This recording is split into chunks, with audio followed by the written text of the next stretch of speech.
Alright, so we are ready. We just filled up at Marree, $2.90 a litre for fuel, so we just topped up. So we're full of water, full of fuel, we've dust proofed, adjusted our tyre pressures, and we'll just get started and see how we go. We'll stop in a few kilometres down the track and check everything, but roads are all open, so let's go.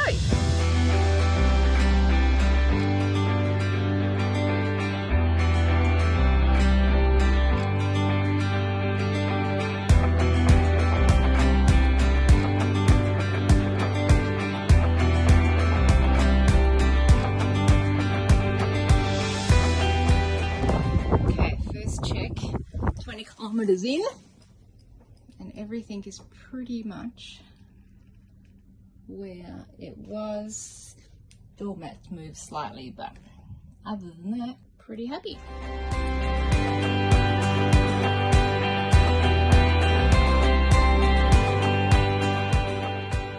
First night on the Oodnadatta Track. We are about 60 kilometers from Williams Creek. It's very windy.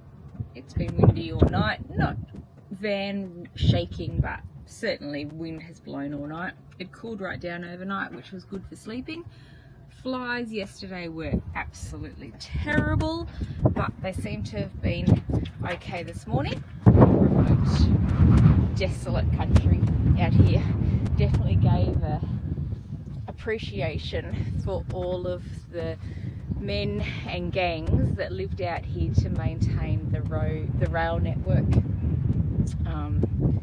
Yeah, to be able to live out here with nothing around you, no one around you, the only wildlife we've seen is a couple of wild starlings, nothing else that we've seen. So yeah, good appreciation of how people lived and what they did to keep society turning along. Today we're going to head into William Creek, have a look there, and then we're going to head towards Coober Pedy.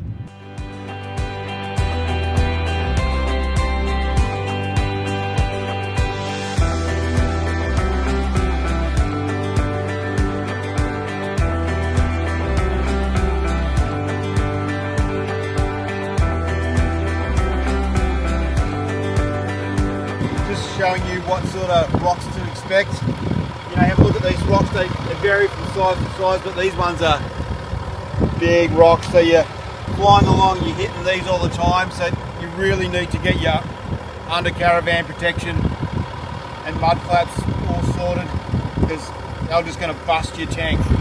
Just have a look at it. That's what you're driving over. Now over here, it's all the wash off.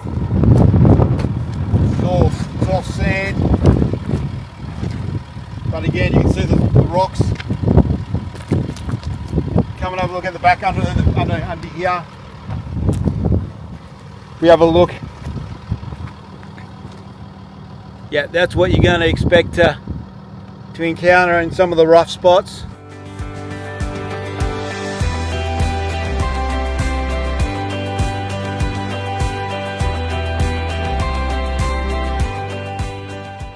Alright guys, you can see again the ground's changed. It's still really soft on the sides, so you've got to be really careful. You don't want to go off the sides, because you'll find yourself in trouble.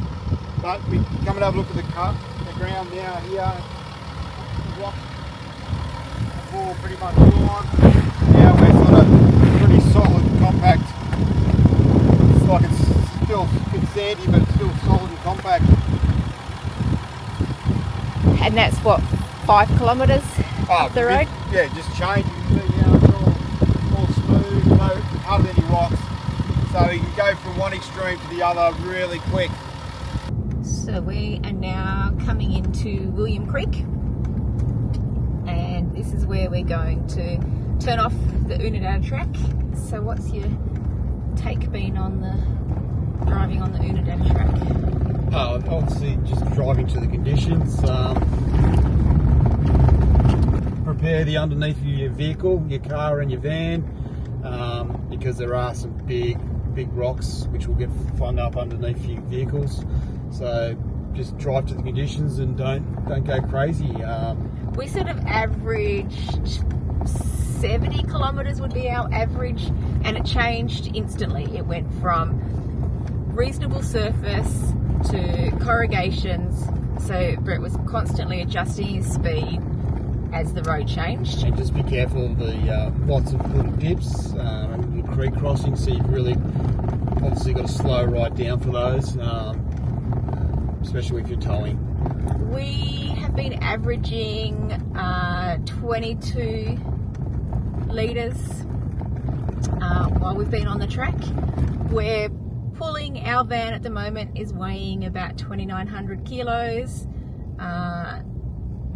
So our fuel consumption was a little bit higher than on the good highways. It has been windy, but it's been pretty consistent, the fuel consumption. We topped up our fuel at Marree before we left, and we'll do a top up here at William Creek just so that we're always topping up. But yeah, it's been a good experience.